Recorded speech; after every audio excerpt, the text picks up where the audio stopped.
చేశారు? సిలువలో మన కోసం ఏం చేశారు? యేసయ్య ప్రాణం పెట్టి చనిపోయిన తర్వాత యేసయ్య ఎన్నో రోజు తిరిగి లేచారు? ఎన్నో రోజు? అయితే యేసయ్య సిలువలో చనిపోయినప్పుడు యేసయ్య ఏం చేశారంటే తెల్లని వస్త్రాల్లో చుట్టారు. ఎందులో చుట్టారు?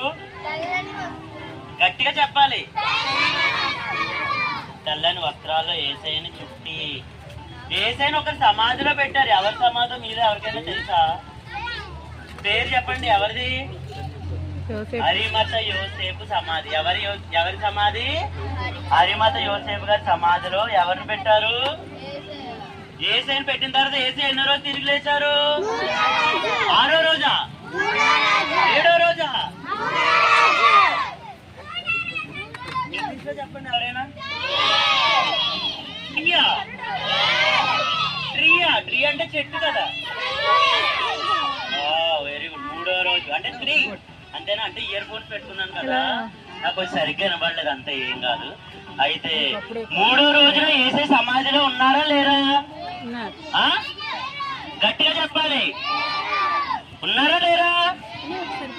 యేసయ్య సమాధిలో లేడు, ఆయన తిరిగి లేచున్నాడు. గట్టిగా చెప్పడం పట్టాలి.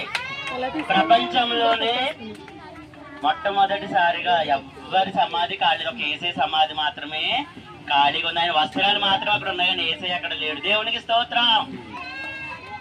నచ్చలేదా మ్యాజిక్ మీకు? మరి చప్పట్లు కొట్టరు ఎవరు? గట్టిగా గట్టిగా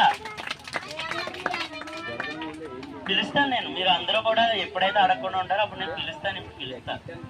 అయితే